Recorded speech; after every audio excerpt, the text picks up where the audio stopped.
je vais vous montrer comment créer un fichier pour une symétrie axiale. Dans GeoGebra, commencez par dessiner un triangle, soit en posant les points les uns après les autres et en insérant des segments entre eux, soit directement avec le bouton polygone. Créez ensuite l'axe à l'aide de 2 points et créez l'image de l'objet par la symétrie axiale en sélectionnant symétrie axiale, en cliquant sur l'objet, à savoir mon triangle, et sur l'axe. La symétrie est faite. Pour mettre en forme le fichier, on peut par exemple vouloir réduire la taille des points. Donc on peut les sélectionner en un coup ici. Et je peux réduire, les mettre en noir, afin qu'ils apparaissent comme je le souhaite. Je peux également vouloir que leur nom apparaisse. Donc je sélectionne les points et j'affiche le nom. Je n'ai peut-être pas envie que les points D et E ici apparaissent, donc je mets caché afin que les noms disparaissent. Concernant les triangles maintenant,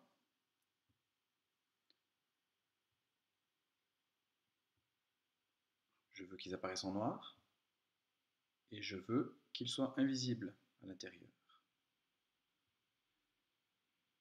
Maintenant, je peux placer mon axe de symétrie comme je le souhaite, ou mes points comme je le souhaite.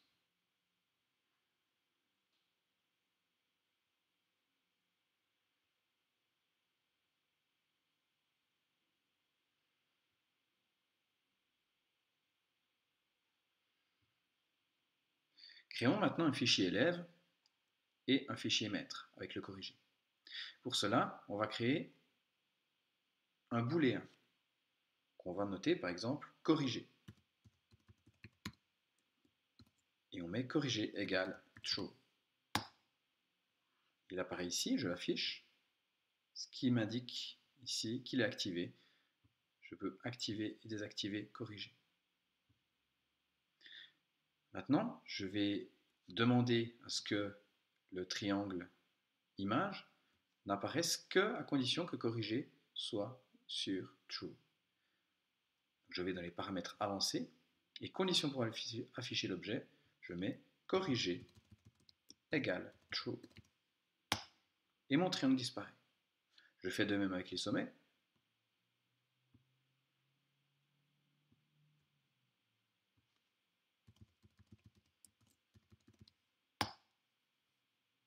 Et on voit maintenant que je peux afficher ou non le corrigé de mon exercice. Je pourrais vouloir aussi afficher les traits de construction. Par exemple ici, c'est droite.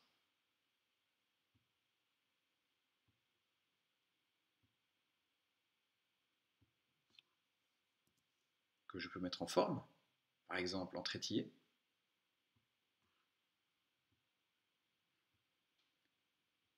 Et que je veux voir afficher seulement si le booléen corrigé est sur la valeur true.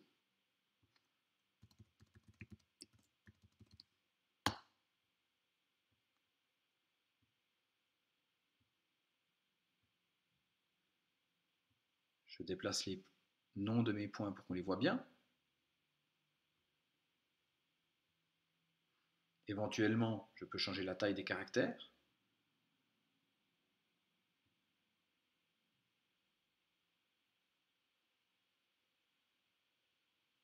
Je déplace ma transformation pour qu'elle prenne la place que je souhaite.